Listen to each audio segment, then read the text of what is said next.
Tired of the conflicting advice in the world of health and wellness? Ready for clear, science-backed strategies to live a longer, healthier life? Welcome to the Duration Wellness Show. We focus on health and wellness education to help you become a better, more informed you. Wherever you are on your journey, we're here with you for the duration. All right. Well, welcome to the Duration Wellness Show. I'm Dr. Anna Marie, board-certified internal medicine physician with a master's in public health and a love of preventative medicine. And we are back for another episode in our series on gut health. And with me is Dr. McCarthy with decades of experience in internal medicine, board certified. And then she still volunteers and runs a city rescue mission clinic, so still practicing. And she's been with us on a few other episodes and podcasts, and we're back in this gut health series. So welcome. So thank you. So I'd be here. Yeah. So I thought maybe we'd start off, kind of a recap on a little bit of the just overall gut health that we kind of talked about in the first episode of the series. Okay. Yeah, I think that's a wise idea. We covered a lot of ground in the first podcast, so I would encourage the listeners to maybe review that one also. But a healthy gut usually means your digestive system is functioning normally and your gut microbiome is in a balanced state. So those are, just a little encapsulated definition, but we know that probiotics are live microorganisms, usually bacteria or yeast, that can provide health benefits when taken in adequate amounts. And they are often found in fermented foods or supplements, and some strains may help support digestion and reduce certain GI symptoms. And we also learned about prebiotics, which are your fiber foods like inulin and other non-digestible fibers that feed the beneficial gut microbiome, and those help the helpful bacteria to grow, and then those helpful bacteria grow and produce beneficial compounds, which are the short-chain fatty acids we briefly discussed in the first podcast. And so there's probiotics, and then there's the fertilizer for the probiotics, and that's called the prebiotics. That's your high fibers foods. And then the third one we discuss are postbiotics, and this is fairly new, but postbiotics are basically the beneficial compounds that are made from healthy gut bacteria as they break down their prebiotics and metabolize that food.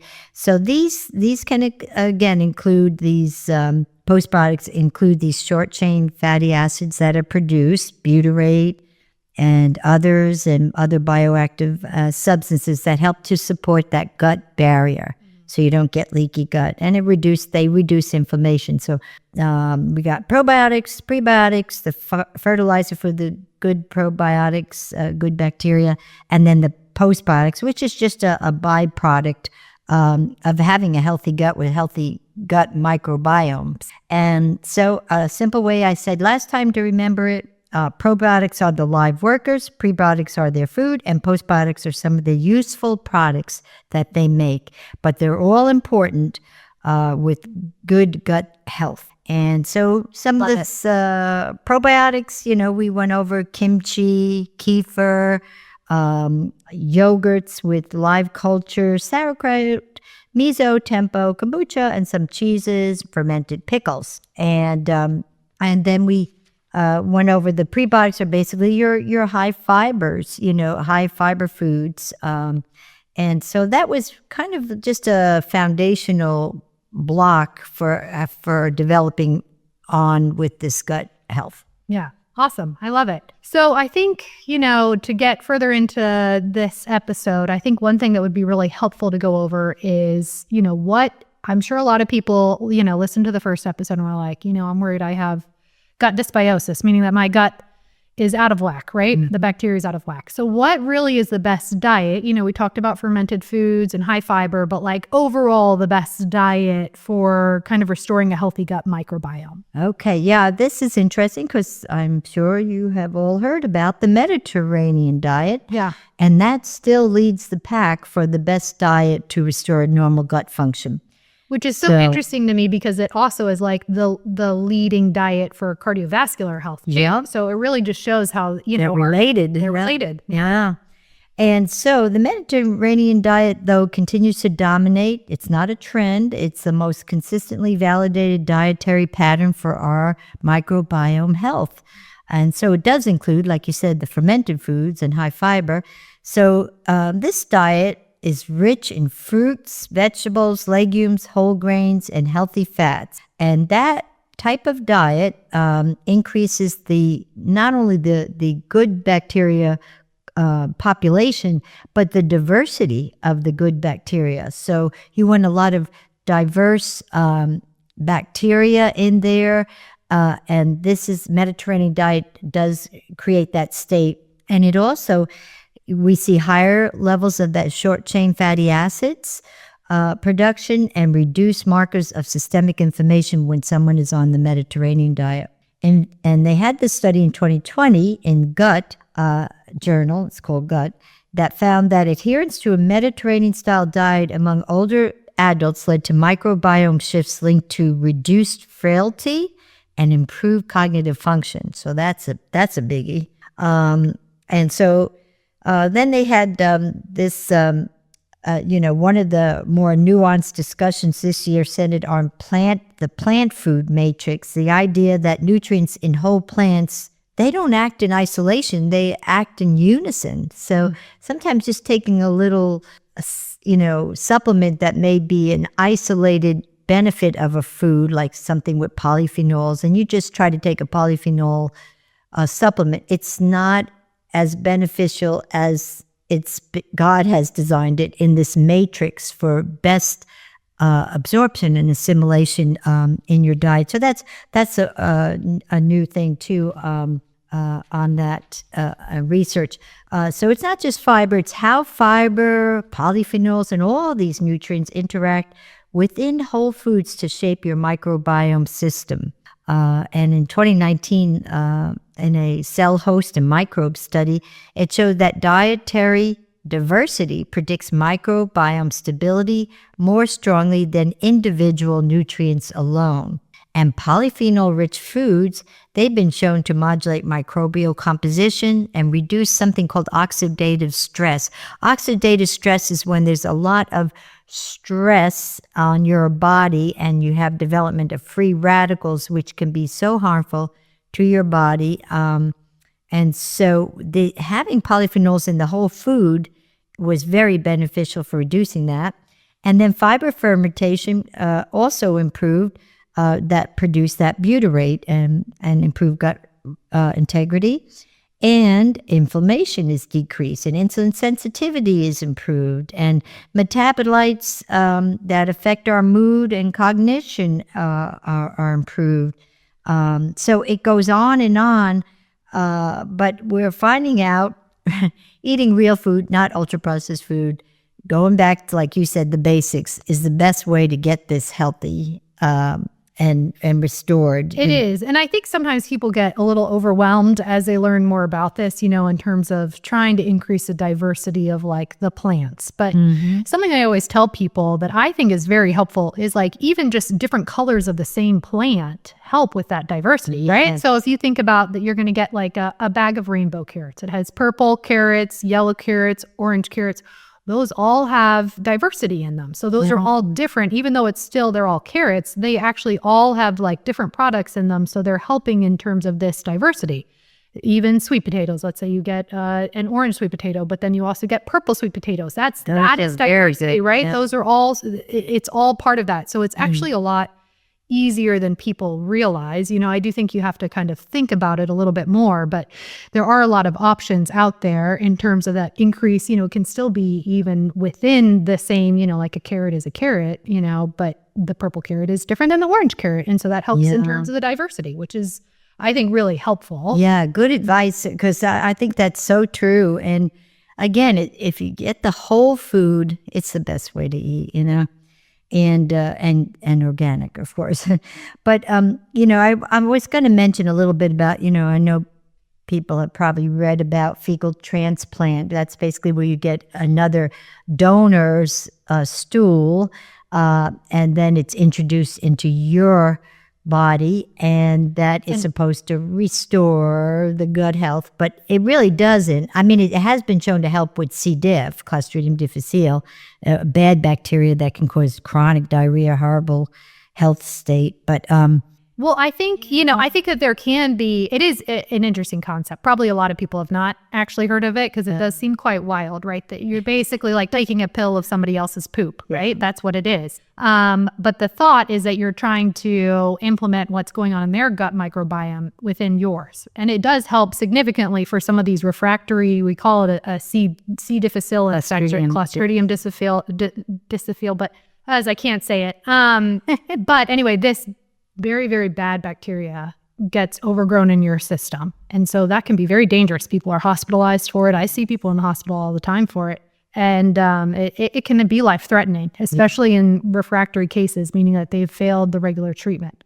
And so this is one of the next steps. And like they failed all these other treatments that we usually do, is that then they do this fecal transplant. So in those settings, it can be very helpful. But it is, I could see where it could maybe help in these other instances too, but I also think, we went over about how it's the individual that is the donor, that they could actually introduce more health issues and diseases. Right. And they have had some deaths from fecal transplants. And so I think that's where it's, if you're taking the stool from somebody who's very healthy, a lot of times there is that benefit, right? But then that's, how are you finding that individual? How are you actually measuring that, Yeah, I think they don't screen them, as far as I know, too much for...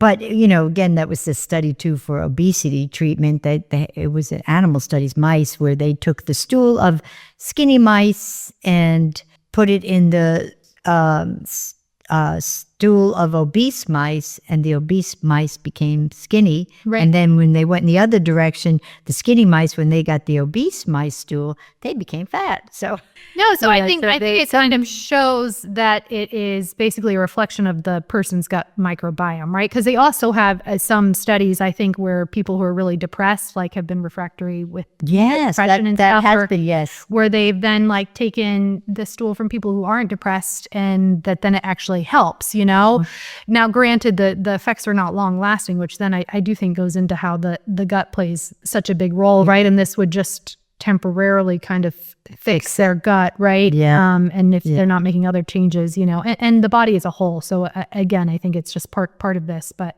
it's just an interesting concept, I think. Yeah, but I do think, though, a good gut-friendly dietary pattern looks like these, like you said, the multicolored, diverse plant intake, whole foods, minimally processed food, balanced macronutrients. And another interesting fact in looking at this, about 75% of people with irritable bowel syndrome, that's a GI disease where you get bloating after you eat, you can get constipation, you can get diarrhea, alternating constipation, diarrhea. It's a miserable chronic state to have. But those patients actually were found to, 75% of them had insufficient levels of a vitamin D.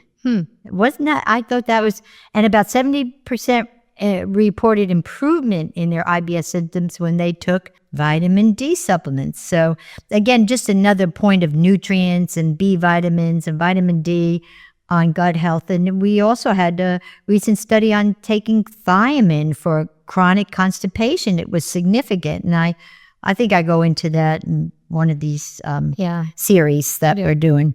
But I mean, I think it's just another factor of how, our body as a whole. And I think that there's so much in terms of different effects that, if you're deficient in some nutrients, how it can have a big factor, and vitamin D is something that you can easily get tested, and people see if they're low, and then get a treatment for it. Yep. And again, another point, food is medicine. Yeah. Good food, you have good health. So I think another aspect that I wanted to talk about, because it's more common now, is that you hear that people are gluten intolerant or gluten sensitive, meaning that they really just can't tolerate gluten and wheat products very well. What do you think in terms of gluten and wheat causing, gut dysbiosis and leaky gut? Well, I think it's a very important association. And we know people that have tried gluten-free diets or decreasing gluten, they've had benefits on their gut health, and including weight loss, and all these inflammatory conditions improve. But in the 1960s, as I mentioned in the first podcast, we know that wheat was bred to produce a short stature wheat called dwarfed wheat. And the purpose of it was it would yield a bigger harvest, the dwarfed wheat. But in that dwarfed wheat that we started eating in the 1960s came a compound or chemical called amylopectin A. So amylopectin A in modified grains is quickly digested and quickly raises your glucose levels and insulin levels after eating it. Okay, so there you go with the start of also increased numbers of prediabetes and diabetes, right? Yeah. And so this increases insulin resistance and can lead to the diabetes and also elevation of these harmful small LDL particles. So it's not so much your cholesterol, even your LDL levels that really are of importance in measuring. It's these small LDL particles that are big troublemaker in cardiovascular health. Also, this dwarfed wheat contained wheat germ agglutinin. So that's in modified wheats also. And this wheat germ agglutinin is extremely inflammatory on the gut. It is a lectin found in wheat germ, and it was used, they added this wheat germ agglutinin to resist insects and molds, thereby yielding, again, more wheat production. Their intent wasn't to be, hurt us, but they didn't really study the effects on human health in modifying these grains for greater production. Right. And the wheat germ agglutinin modified wheat is very toxic, though, and may actually be the biggest trigger for inflammation seen in ulcerative colitis and Crohn's. Interesting. So I had patients with those diseases. I would say get off the gluten. Yeah. For sure. It's worth a try. And we know that wheat germ agglutinin can bind to intestinal cells and cause leakage across the gut lining, increasing that inflammation and leaky gut. And then the leaky gut, again, causes endotoxins, bad toxins, to be released into your blood, driving insulin resistance. And so it's that vicious cycle. Yep. And then, we already went over, in the first episode about the leaky gut, which then can also affect the leaky brain, right? Yeah. So then can have an effect on all of those, neurodegenerative diseases, which we're seeing an increase in also. Yeah. So I think, unfortunately, we are just exposed to more things now. We just have a lot more toxins than, we did, 100 years ago. So what are some other toxins that people should probably be aware of in terms of exposure that can affect, the gut lining? Yeah. So I went into a bit of this, researched it, and there's just so many chemicals that are man-made and different ways of modifying foods. But we know in the GMO foods that they contain this Bt toxin. I had never heard of it until I came across this in the research. But Bt, maybe farmers have, but Bt toxin is a built-in insecticide that inherently works by imploding the stomach of the insect. So it is in built-in insecticide, and so when the animal, the insect, is feasting on it, it could be. So when we ingest that, well, let's go into the on the next page. I think it was in should be our page here.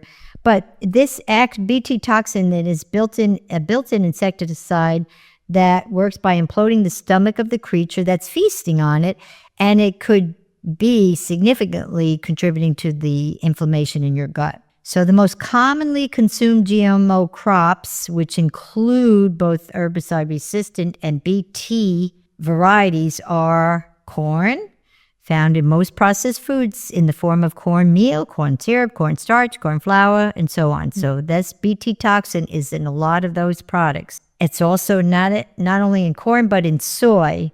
And a lot of times they'll hide the description of it and say it's lecithin and starch, but it has that Bt toxin in it. Well, and I think that that's something for people to be aware of too, because I do think it's increasing now, people who have, kind of allergies, in different forms, right? Like, so some people will have a corn allergy and you almost wonder if it's really an allergy, To the Bt toxin. Bt toxin. And same with soy. Yeah. But they are, like you said, in so many products. Yeah.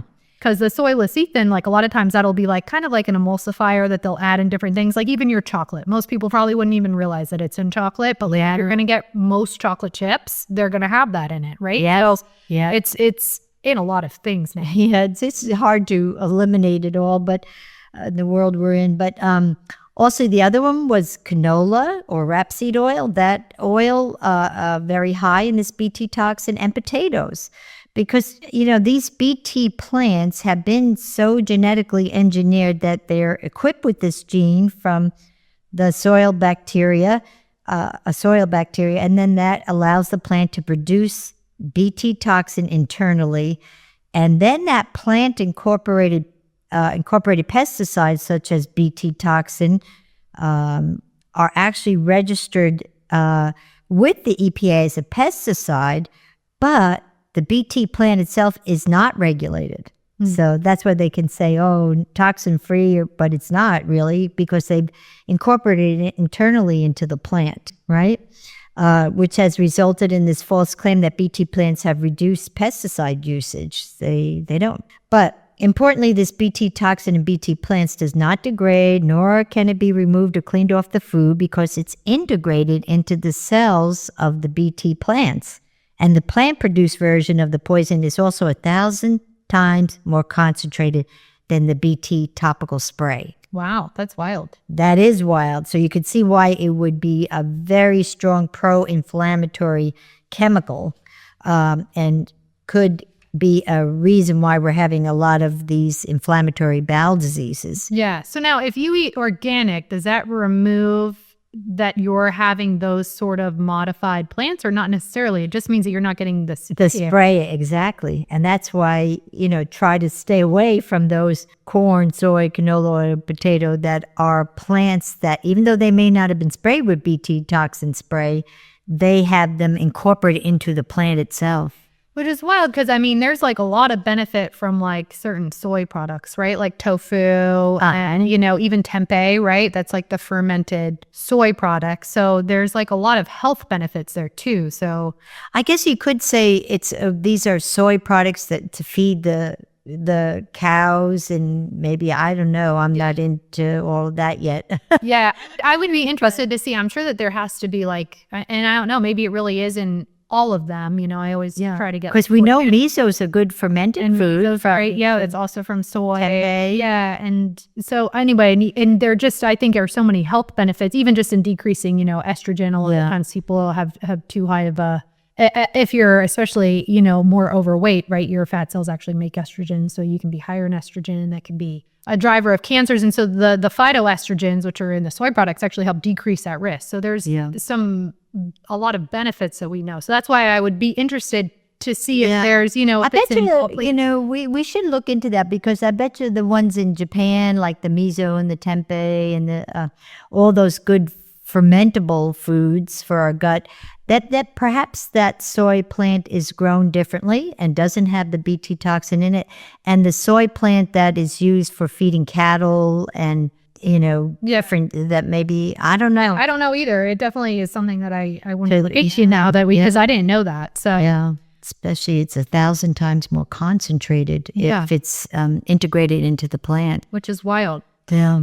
So I guess kind of an recap, try to avoid, again, in avoiding processed foods, right? You're also going to decrease your level of getting this in all of the emulsifiers and additives, right? So it's, if you're having like regular corn on the cob, well, okay, you're having some corn there, but I think so many people don't realize, well, there are also, if you're getting processed foods, you're getting corn syrup, you're getting like, all these emulsifiers, and same with like the soy, it can be like all these other derivatives that can end up increasing the amount of exposure that you had that are a little bit, that there are more harmful. Yeah, because you never see corn with a label that says non-genetically modified. It does not have Bt toxin in it. Yeah.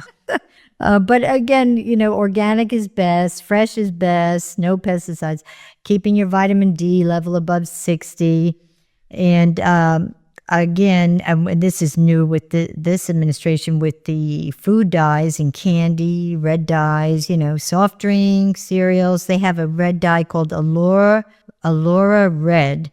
And that has been shown to increase your risk of Crohn's disease and other inflammatory bowel diseases. Yeah. And I think a lot of people try to downplay, some of these food colorings and everything. But, I do think that we have some, again, correlation data, might not be causative, but enough to be like, why would you risk it? Okay. So I think something else we should probably go over is a little bit about cleaning products. Because that's something, everybody, we have to use some cleaning products, right? Otherwise your house will be disgusting. So we have to use some, but what do you know in terms of some of the cleaning products that we should probably try to avoid? They could really affect gut health. Okay, definitely avoid any cleaning products that have triclosan in them. So Triclosan, triclosan.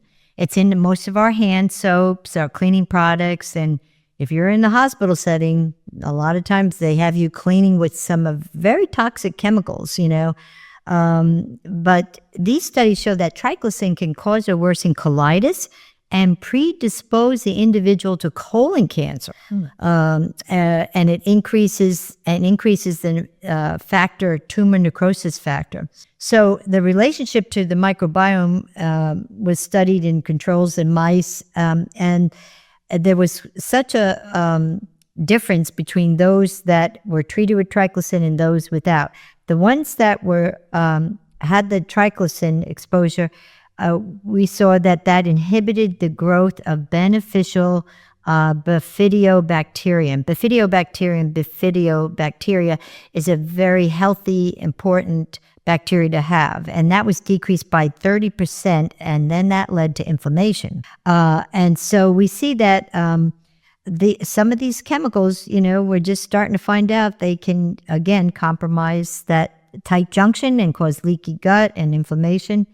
And factors thought to play a role in rising inflammatory bowel disease like ulcerative colitis and Crohn's include antibiotics, toxic exposures from these pesticides, and genetically modified foods, processed food ingredients such as emulsifiers, like you mentioned. Polysorbate 80 is a big one, polysorbate 80 emulsifier, and carboxymethylcellulose.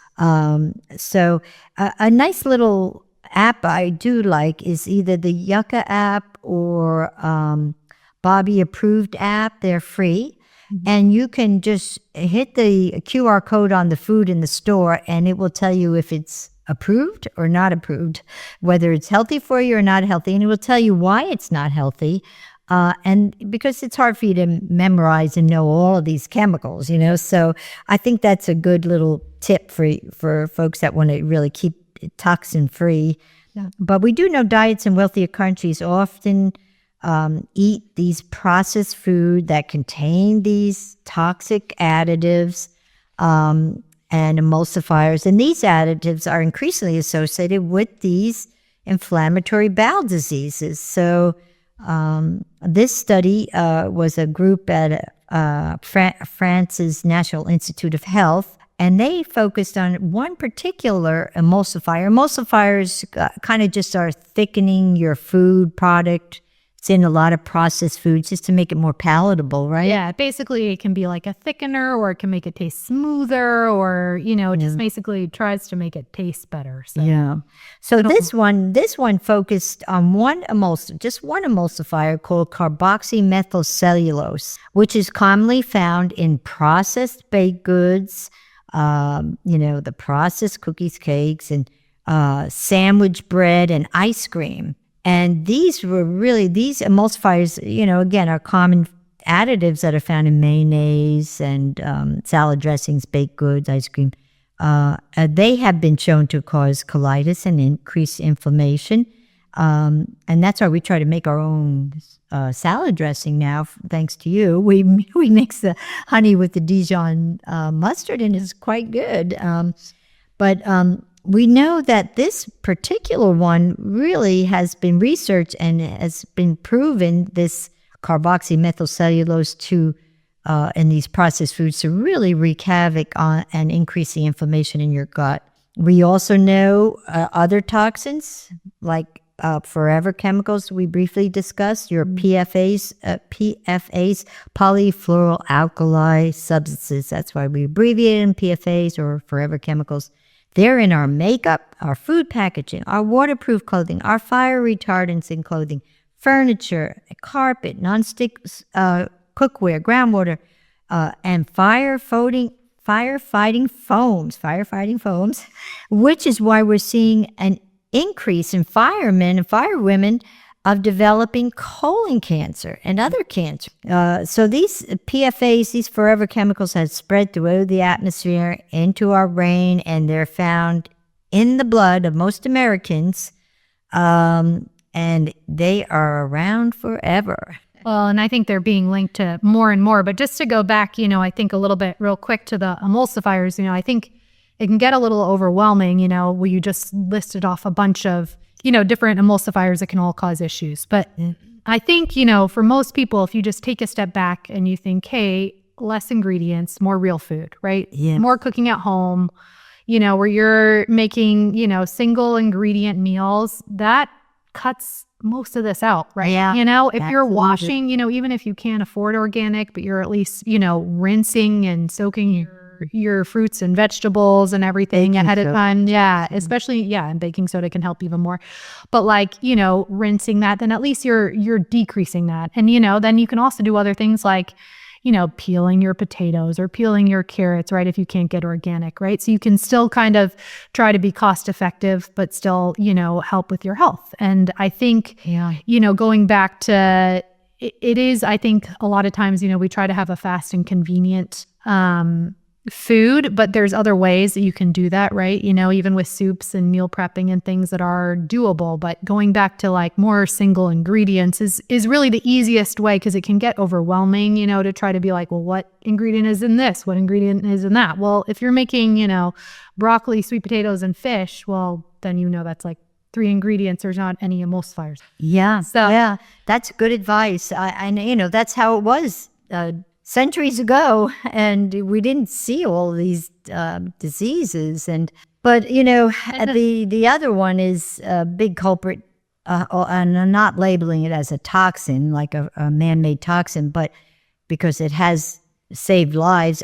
But we are seeing a lot of negative consequences from overuse of these antibiotics. So in one analysis, participants receiving just one antibiotic course or none, or a single course of 7 of 11 antibiotics, was associated with reduced gut microbiome diversity 4 to 8 years after taking the antibiotic. So it's not just a short time period that it messes up your gut flora. It can extend out to 4 to 7 years. Even they've seen behavioral changes after taking antibiotics, with the mood disorders and increased anxiety and so forth. But it's all kind of new here. But in contrast, several commonly used antibiotics were not associated with changes in gut diversity. So that included, that's good to know, extended spectrum penicillins, amoxicillin clavulanic acid, which is Augmentin, and sulfamethoxazole trimethoprim, which is Bactrim, okay? Those were not too bad in messing up our gut diversities. But an analysis of the gut bacterial abundance following antibiotic use revealed that the big culprits are the antibiotic clindamycin and the fluoroquinolones.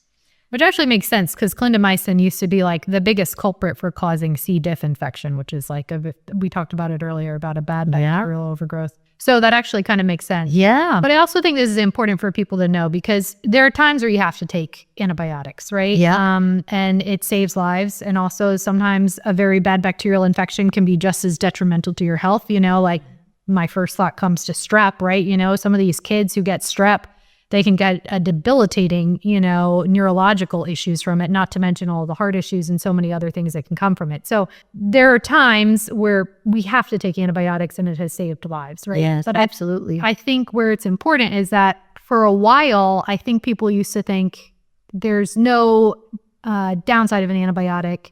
okay, my doctor's telling me this is probably viral, but I don't want to take that chance and I'm just going to take an antibiotic anyway, right? Like, especially for ear infections that a lot of times can be, you can wait and see if it goes away and all that sort of stuff, for kids. And it used to be, I think doctors get blamed a lot for all the antibiotic use, and we definitely contribute. But a lot of times patients would really be quite demanding wanting an antibiotic. Yeah, so, no, give me an antibiotic. Yeah, so I think it's good that people know more about this, because then there's less of a pressure to hand it out when it shouldn't be handed out, if that makes sense. So I think there's a whole risk benefit analysis that has to be discussed with the patient, right?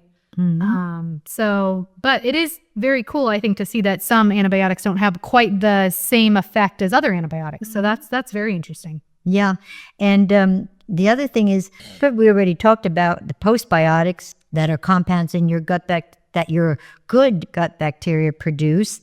And so these postbiotic supplements, they're doing research now showing that postbiotics actually can, the short chain fatty acids and so forth, can strengthen your gut barrier function, reduce inflammation, and selectively suppress harmful microbes, with the strongest benefits seen when the gut is already compromised. So these postbiotics can neutralize in a way the cellular damage caused by oxidative stress from all these toxins and antibiotics and so forth. So in a way, it's can reduce that oxidative stress and help with the damaged cells, by stealing electrons from healthy structures. And it's like just a good counter, So again, a healthy gut microbiomes are going to produce these postbiotics, which help to protect you from the toxic assaults on your gut. And so it kind of neutralizes them. And antimicrobial effects, we do see that they were selective, not broad spectrum. Certain postbiotic-derived products, this is a term I wasn't familiar with, but postbiotic-derived products, or bacteriocins, BACTERIOCINS.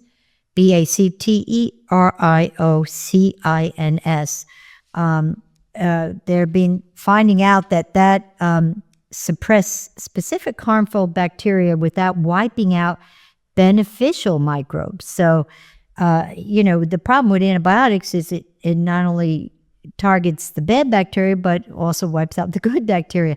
Well, this product, these postbiotic-derived products, bacteriocins, just zoom in on the bad guys, like certain cancer agents will just zoom in on the cancer cells. So this is just zooming in on the bad microbiomes causing the disease. And this targeted action differed then from antibiotics, which antibiotics disrupt the entire microbial communities, but postbiotics influence balance rather than acting as a blunt microbial weapon.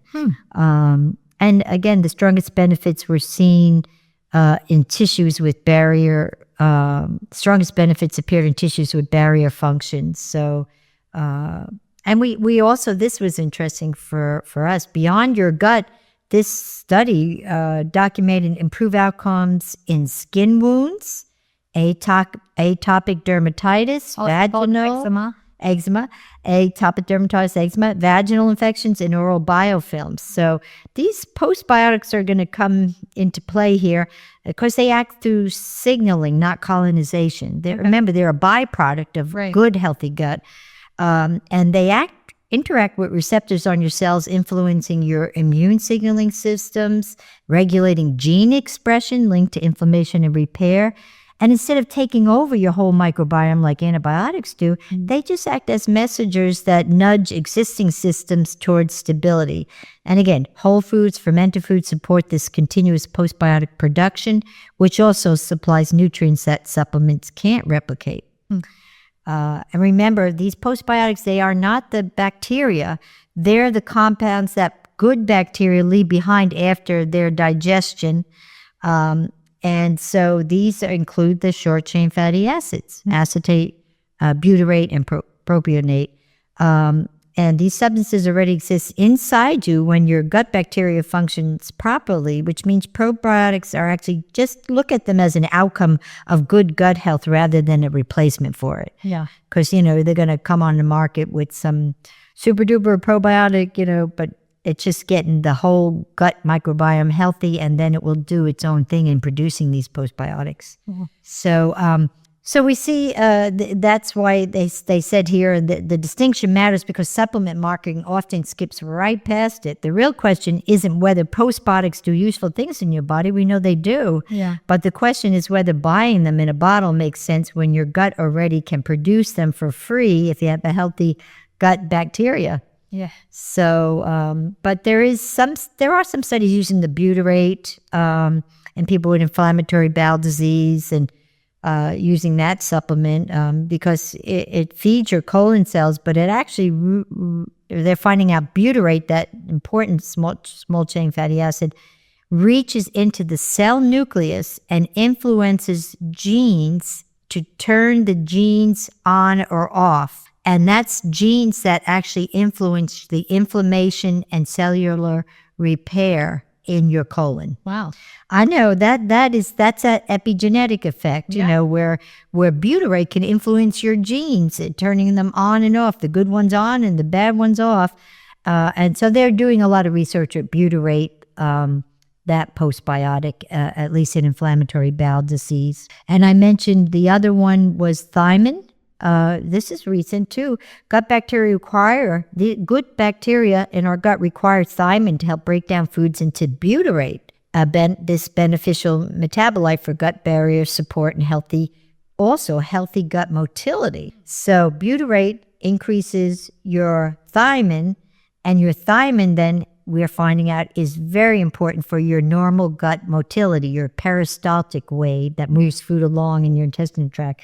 And this study showed that increased dietary of vitamin B1, thiamine, is associated with a lower prevalence of constipation. So when I have a patient now with chronic constipation, I'm putting them on 100 milligrams of thiamine, and they have improvement, along with the high fiber and the magnesium and our other naturals. But this thiamine does more than just fuel the cells. It also helps nerve communications, that enteric nervous system in your gut. And in the gut, the nerves in these intestinal walls sense when food stretches the intestine, and naturally that is a trigger for this wave-like muscle movement, the peristaltic wave, peristalsis, that pushes our food along. And peristalsis depends on acetylcholine, a chemical messenger that tells the gut muscles when to contract, and thiamine is actually needed to make the acetylcholine in the gut. So that actually makes sense. So then if you don't have enough of it, then it's just not going to work well. Yeah. But I really have not heard of that before. I feel like a lot of people struggle with chronic constipation. Yes. I think it's very common. And I think magnesium is starting to be understood more, and people understand that, especially if they're magnesium deficient, that can exacerbate the problem. But yes, I personally had not heard of thiamine. Yes, before. This is a new study. And they did see that when the thiamine levels drop, gut cells can't produce enough energy, impairing neural signaling and weakening muscle contractions. So it slows the transit time in your gut. So yeah, very, very important. We just don't, we get 2 weeks of nutrition in medical school and 2 years of pharmacology. I think we need to be learning this, and the new docs, the young doctors coming up should be learning this because this is so important for our health. But overall, then, supporting your gut environment through diet delivers steady, long-lasting benefits, while postbiotic supplements like this butyrate also are good additions. One other postbiotic supplement that they are working on is not the Akkermansia, because we know the Akkermansia is a good gut bacteria, but it's very hard to absorb it and assimilate it because you cannot be exposed at all to any oxygen. It's an obligate anaerobe. So, but they're using something called heat-killed Akkermansia. And what is that? That is really being looked at as a postbiotic Akkermansia supplement to prepare and help with diseases in the gut, especially the ones that have increased intestinal leaky gut And so this mucus layer that lines the intestinal tract acts as a boundary between gut microbes, as we've been studying. And this research on Akkermansia focused on how this postbiotic type of heat-killed Akkermansia is also so beneficial to allow your microbes to feed on, and to have your microbiome improve the thickness of that gut lining. So they're using that in inflammatory bowel diseases too.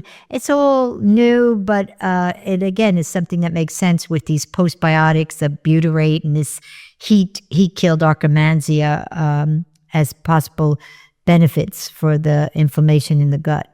Yeah. Very interesting. Yeah. So I think another topic that would be interesting to go over, just because I think we're learning more about it, and I think in the near future we'll have a lot more information, and I think it's not completely surprising given how an unhealthy gut drives inflammation, and inflammation really can affect your cancer risk. But what's the relationship between certain gut bacteria and cancer? Yeah, this is also, there's so much they're discovering here, but a recent article research identified a subtype of E. coli. So E. coli is the bacteria that also causes a lot of urinary tract infections and GI infections, and they produced this Colibactin, C-O-L-I, and then B-A-C-T-I-N, Colibactin, and that is considered a mutagen associated with cancer. So this E. coli produces this bad Colibactin toxin that can trigger cancers.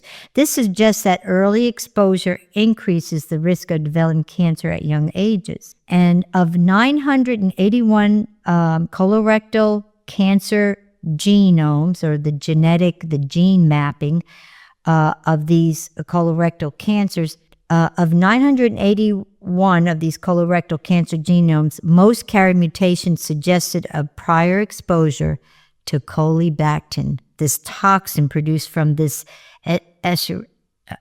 coli strains. Interesting. Yeah, it's a gram-negative bacteria.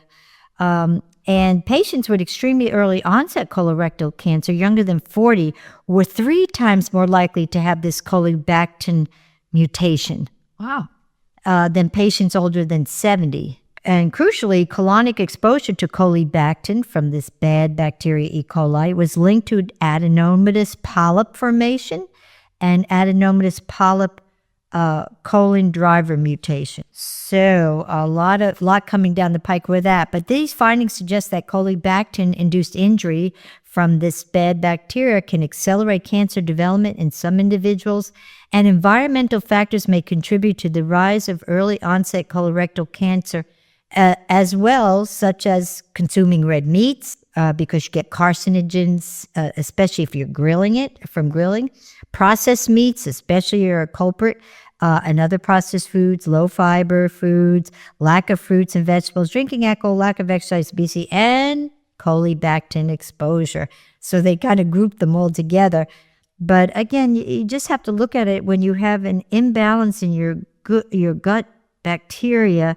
It is definitely already been shown to be linked to colorectal cancer through mechanisms like this gene toxicity, changing the genes, inflammation, and oxidative stress with specific bacteria such as Streptococcus bovis and fusiform bacterium playing a central role.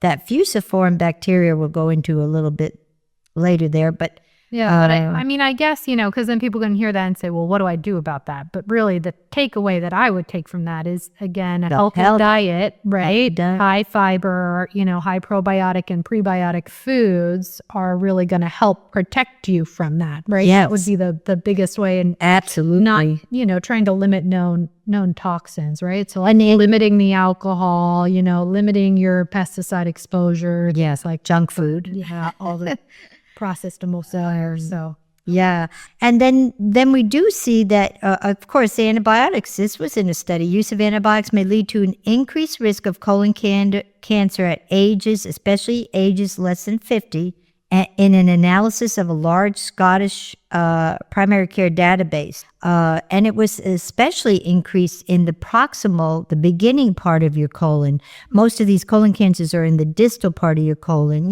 rectal sigmoid area or the descending colon.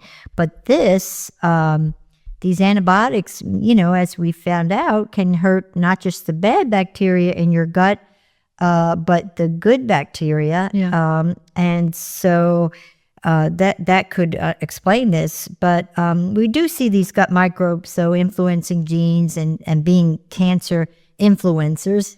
And the gut microbiome is also known to be linked to colorectal cancer because of another bacteria called Bacteroides fragilis, which was found to cause colorectal cancer, but only in mouse models. So they haven't had it yet for humans. And while the inclusion of cancer on that list may seem odd at first, some researchers believe the gut microbiome may actually end up being a game changer for not only cancer prevention, but in treatment. It has been shown to help patients on chemotherapy on their cancer treatments. And that if you can get less chemo dosage or, if it can do anything to improve that, that's very beneficial. Even if you're able to feel a little bit better so you can handle your chemo better, right? Because that can be a determining factor on treatment is if people can actually handle the chemo. Yeah. And we know things like sugar feed the cancer cells. So, healthy diet for healthy microbiome. But not only have gut bacteria been shown to influence gene expression, turning some genes on and off, that epigenetic effect. There was research published in 2018 that found gut microbes actually control anti-tumor immune responses in your liver, and that antibiotics can alter that composition of the immune cells in your liver, triggering tumor growth. So normal gut flora also improves cancer therapy, as we just said, and has antiviral benefits. So, it's reseeding your gut with good bacteria is very important. Now, I will say, that the one that I mentioned here, the Bacteroides fragilis, there's conflicting research on it because some said in the mouse models it could maybe increase it, and then some said it prevents it. So I would just hold on that until the research is in completely. I had noticed that when searching that particular bacteria. But overall, the Bacteroides fragilis is supposed to be a good guy. So, but again, then they had some other ones with an increased prevalence of S. anginosus bacteria and Tannerella bacteria. That is found in your dental plaques. And those actinomyces and other bacteria in saliva can cause increased craving and consumption of that. We see it more with alcohol consumption. The greater the alcohol consumption, the higher amount of these bad guys. And that was associated when these bad bacteria are in the mouth, associated with a high risk of esophageal cancer. Yeah. So here it's important for what's in your esophagus and lower intestinal tract. Yeah. So Helicobacter pylori, that's, do you want to go into that maybe? Because yeah, we can go into that. I mean, so H. pylori, I think a lot of people have heard of H. pylori, especially if you have acid reflux and you go and get a scope. It's one of the tests that they do because there is treatment. It's actually an antibiotic treatment to try to get rid of it, in terms of decreasing the acid. But I think a lot more people probably have H. pylori than they even realize. And the effects, we know that can affect gastric cancer, and we have known that for a while. So it kind of goes along with these bacterias can kind of drive some cancer risks. And that's one that, we've known for a long time. So yeah, talk about that a little bit. It's amazing because, again, this Helicobacter pylori is associated with gastric cancer, stomach cancer. Chronic inflammation associated with Helicobacter pylori increases your risk for cancer, ulcers, iron deficiency anemia, mucosa-associated lymphoid tissues, lymphomas, and so it can really wreak havoc on your health. So that in and of itself, we have known for a while, can cause this stomach cancer. So again, important to have that corrected if you are found to have Helicobacter overgrowth, to protect you against that. And so we have enough evidence to show that how this gut microbiome is so important to keep it healthy, just because you see its effect now in these early studies on your cancer risk.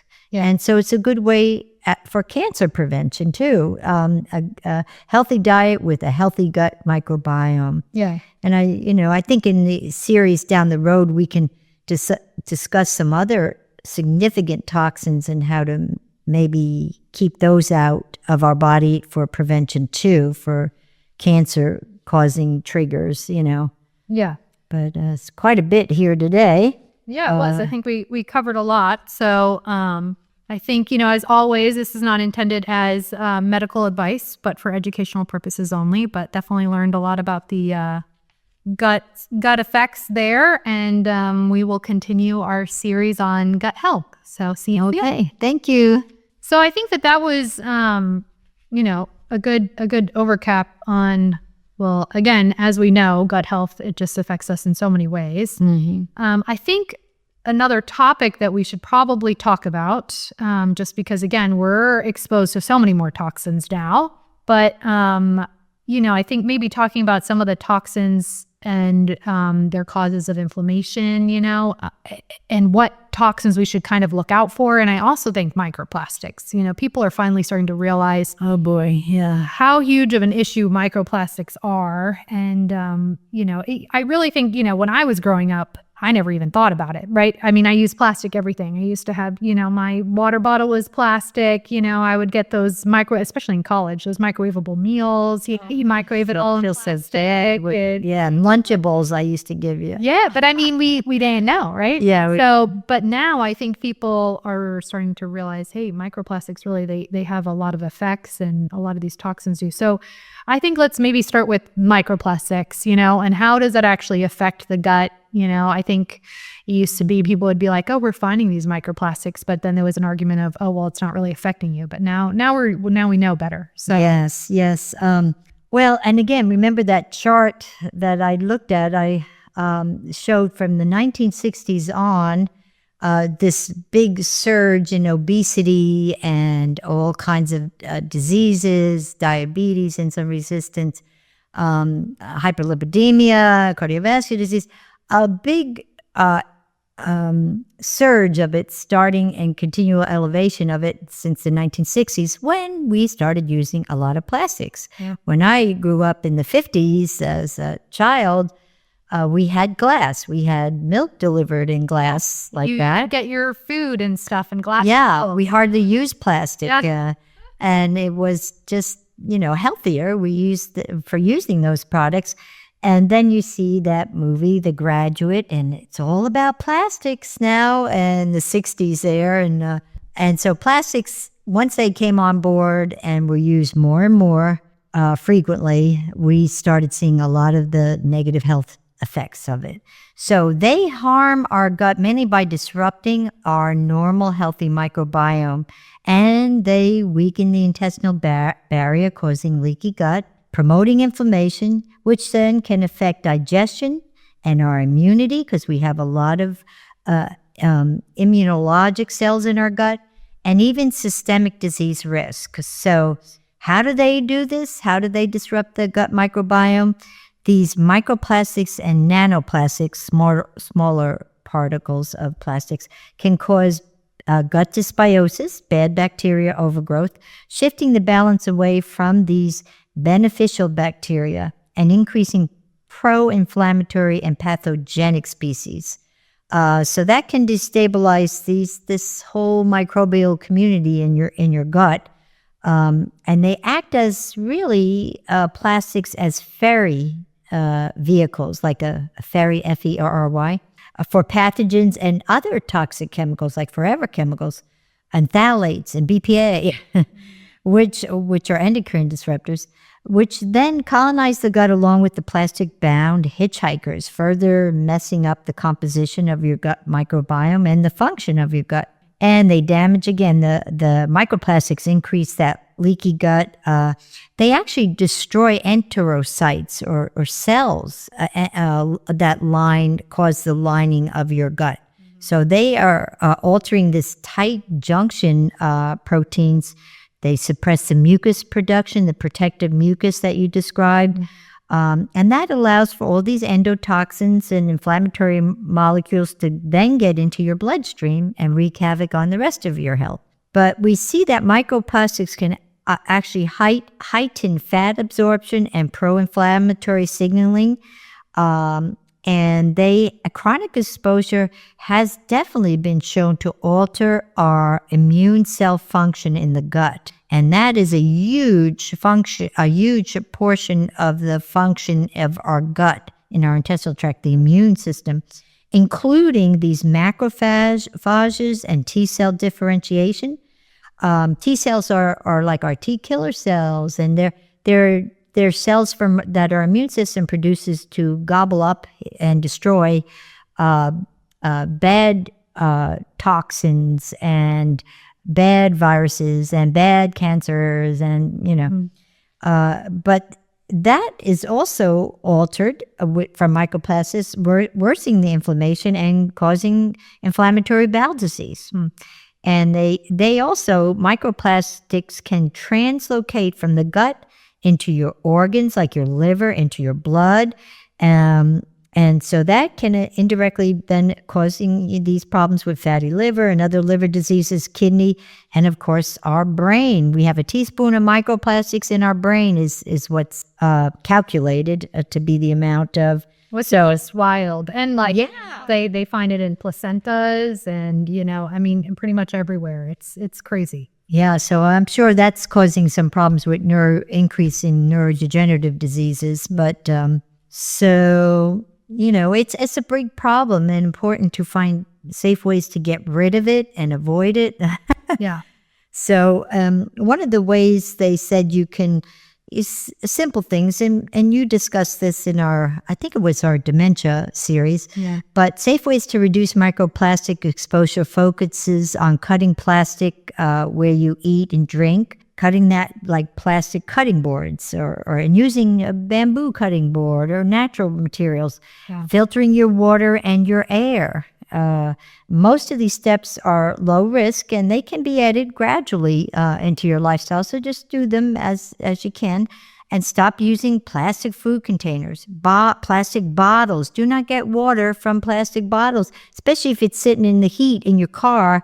It's loaded with microplastics that get into your body and wreak havoc on your health. Yeah. So that's a simple one to change. It is. And I think, it can seem sometimes overwhelming, all of this, right? And sometimes people also don't have, the ability to go and buy all new things. And so, when I talk to people about this, a lot of times what I say is, start with the biggest things, right? So I think one thing to go over is really like heat with plastic. It does not go well, right? So you're going to get more of the microplastic exposure with that. So, the areas to really start off first with are, any of like the kitchen cooking utensils. When I think back to college and even honestly medical school, what I would use, it was all plastic, because that's what I got these really cute like aqua blue plastic spatulas, and horrible.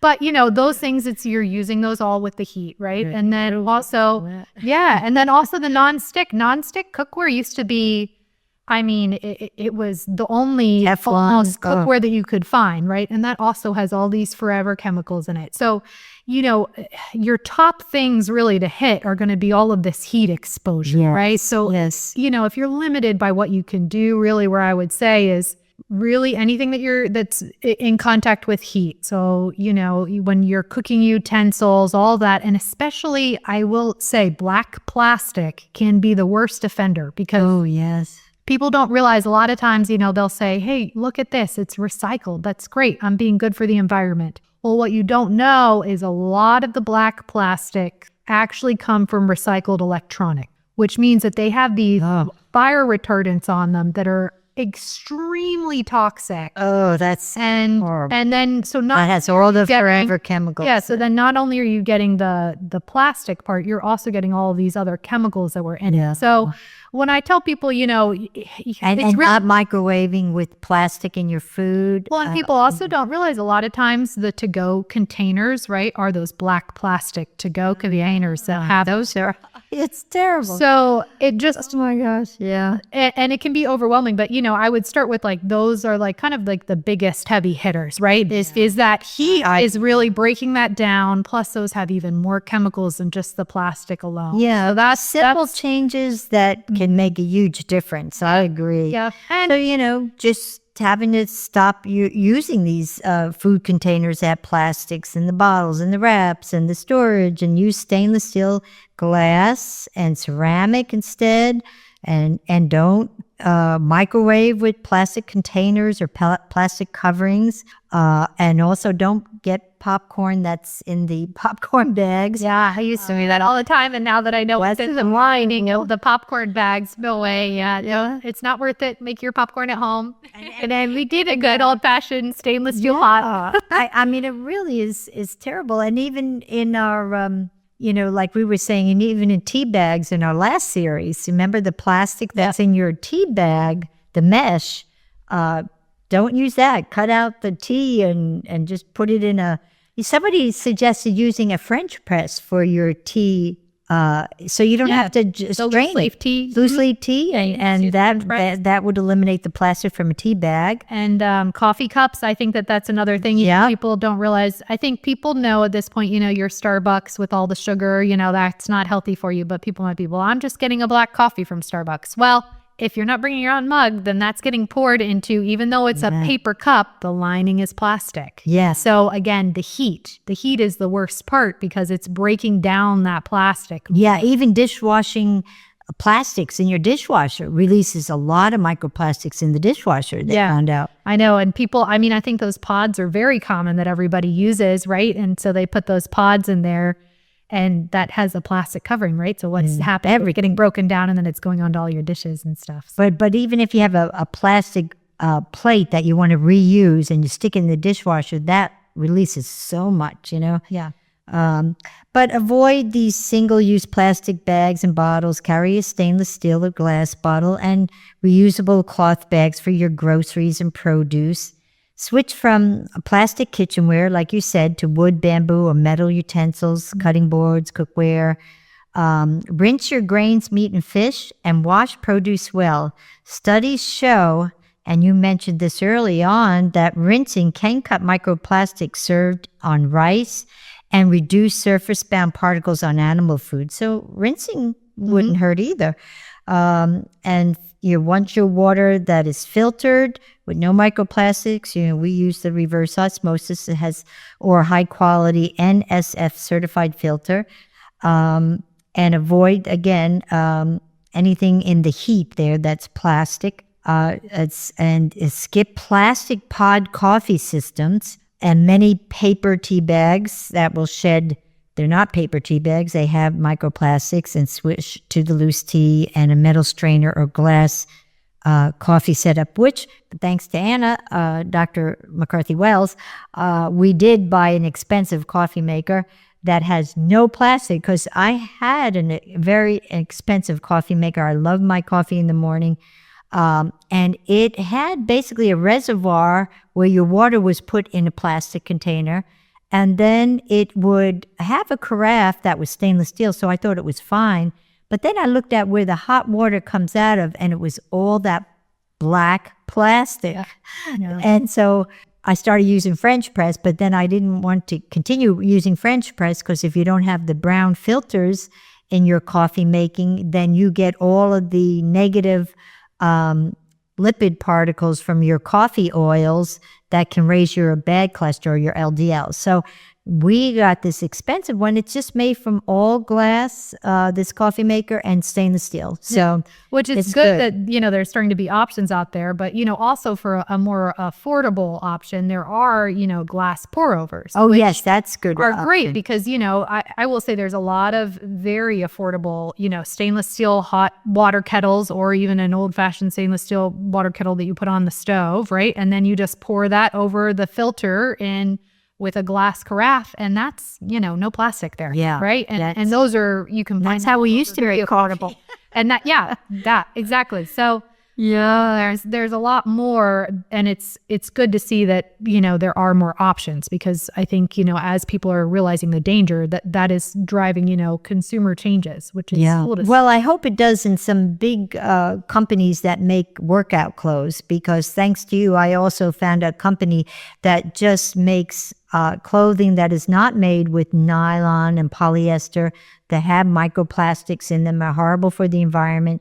But they use material that is safe for you and your health and for the environment. And that would be your cotton and your linen and your silk.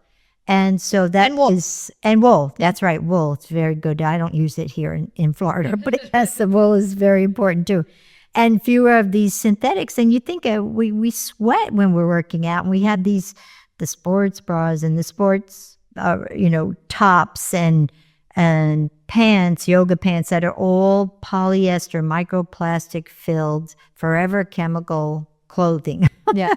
So it kind of counters all you're doing for, you know, so you would think these companies would become, these big companies that make this workout clothing would be aware of this and start shifting it. Yeah. I think it'll change. But I do think, you know, for people who are big, like sauna people, I think that is something to be aware of, right? Yeah. Going into the sauna, well, you probably don't want to be wearing like a bunch of, because again, we talked about the heat. So that's like the worst part, you know, with the plastics, because it just increases, you know, the exposure. So something to be aware of. And then they say, do your clothing. Now I try to get it outside on our balcony in the fresh air.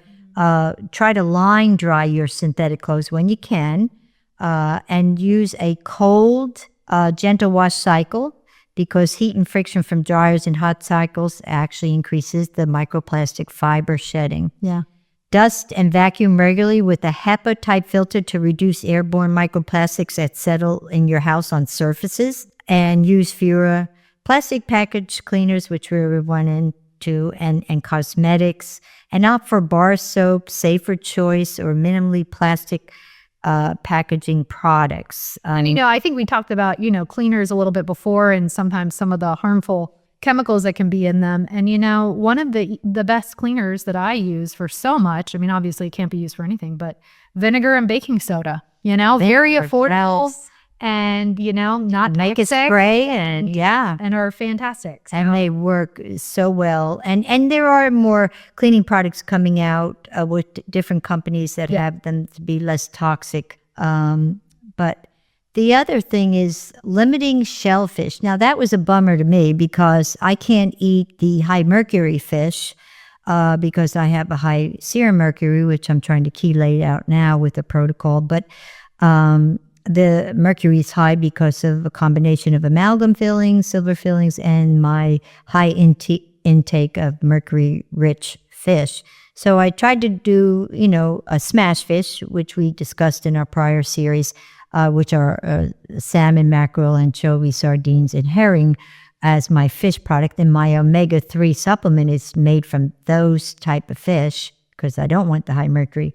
But then I would gravitate to some of these shellfish, thinking, oh, they're low in mercury. But then they found out that they're heavily contaminated, these bivalves, shellfish, that they can be contaminated with the microplastics because they concentrate them at high amounts. So, you know, we basically, everything we look at now, we have to be careful. In a recent study, too, I wanted to mention this. Researchers noted that eating foods with this anthocyanin, cyanidin-3 glucoside, I'm going to just abbreviate for you folks, which is C3G. Okay, so foods that are high in this anthocyanin, these purple fruits, have C3G in them, and that's the colorant in fruits and flowers, but that has been shown to significantly help mitigate microplastic risk. So that purple sweet potato you were talking about. Yeah. So when they looked into the role of these colorants in reducing microplastic and nanoplastic toxicity, C3G and these anthocyanin is a type of flavonoid that produces deeply pigmented colors like these dark reds, purples, and blues in certain vegetables, fruits, and grains. So it's like helping people eat that rainbow foods because they're highly biologically active in a good way, you know? And C3G in particular has been studied for its antioxidant, anti-inflammatory, neuroprotective, and hormone modulating properties. And so it doesn't just neutralize these free radicals, you know, from oxidative stress. It actually interacts with steroid hormone receptors like estrogen and androgen, and protects your reproductive tissues from these microplastics wreaking havoc on your fertility and reproductive function. So when it comes to fighting microplastics and reducing that toxicity, these researchers discussed how this anthocyanin, the C3G, interacts with even these hormone receptors and helped improve fertility. Yeah. So I think it's encouraging because I think a lot of people can hear about all these toxins that we're exposed to and microplastics and be like, why am I even learning about this if it's, you know, there's just so much. And it's like, well, no, there's a lot that you can actually do. Yes. That is very helpful. And so I think. And they're good tasting foods. They are. Yeah. So I always say purple and blue, super, super good for you. Very healthy. So yeah, if you want to go over some of those. Yeah, this is the list is that are high in this C3G are blackberries, black currants, wild blueberries, purple sweet potatoes. They are very delicious, by the way. Black rice, red cabbage, macaw berries, and purple corn. I've seen purple corn. I've never tried it, but yeah, you know, I think it used to be way more common. And then again, we went over how all the genetically modified things, you know, became more prevalent. And I think it kind of pushed out a lot of the purple corn. It's harder to find now. But these, even though these are very hopeful, and trying to, in a way, eliminate some of these microplastic exposure. And although these foods won't turn your body into a filter for it all, it's a good way to fight back. And these antioxidant-rich foods like those with C3G in them, they act like your body's cleanup crew in a way, sweeping away the microplastics and damaging, you know, toxins there. So I think that was a good one. And there's some others we can discuss maybe. Yeah. What do you think about kimchi? Yeah, kimchi is a good one too in the research. And so researchers, this does exist. It's this institute. It's called the World Institute of Kimchi. So they did some research and they have identified a probiotic strain from kimchi. That's a good bacteria strain from kimchi that can help remove nanoplastics from the gut. Oh, that's awesome. I know. I really, so eat kimchi. I can't stand the taste of it, but not only is it good for your gut health and increasing the population of good bacteria, it can be a remover of microplastics in your gut. That's awesome. So rather than altering the microbiome in the usual way, this bacteria that's in kimchi physically binds to plastic particles, almost acting like a biological sponge to soak in and take away microplastics and reduce their availability in the intestinal tract. And the most consistent signals of microplastic and nanoplastic exposure in the body are inflammation, of course, this oxidative stress and the endocrine effects, because it has microplastics, these BPA products and phthalates, which are what we call, again, endocrine disruptors. They mess up your hormone system and your body. Well, these particles may trigger the same pathways we already associate with chronic disease, these microplastics. And there are also early links to metabolic and cardiovascular outcomes with taking this kimchi, but the data isn't yet all totally out there. Additional research links microplastic and nanoplastic exposure with respiratory conditions like asthma and possibly lung cancer and gastrointestinal disorders, inflammatory bowel disease, neurologic disease, fatigue, dizziness, just general malaise. So if you can have a food product like kimchi that specifically combined out potentially some of these microplastics, that's a good game changer. No, it is. And I think, again, going over how fiber, too, can help decrease some of the absorption, right? Because it kind of creates like this, layer on the intestinal wall. And a lot of times it'll kind of trap some of those microplastics and nanoplastics, which now that they're finding out it does that is just another reason why fiber is so important. So I think, just in recap, it kind of, again, what you start with is trying to limit your exposure, right? Because, limiting what is actually getting put into your body, it makes the biggest impact, and you start with like things that are heated because that'll have the biggest plastic shedding, right? And then an air filter, water filter, important for so many reasons, not just the microplastics, but also all the toxins, with all the spraying and everything that goes on now. And then after that, it's also healthy food, right? Again, all those purple, blue foods, like we know blueberries are so good for purple. Yeah, they have so many other benefits on top of this. So, adding that in, and then again, high fiber diet and all of these prebiotics and probiotics like kimchi. So yeah,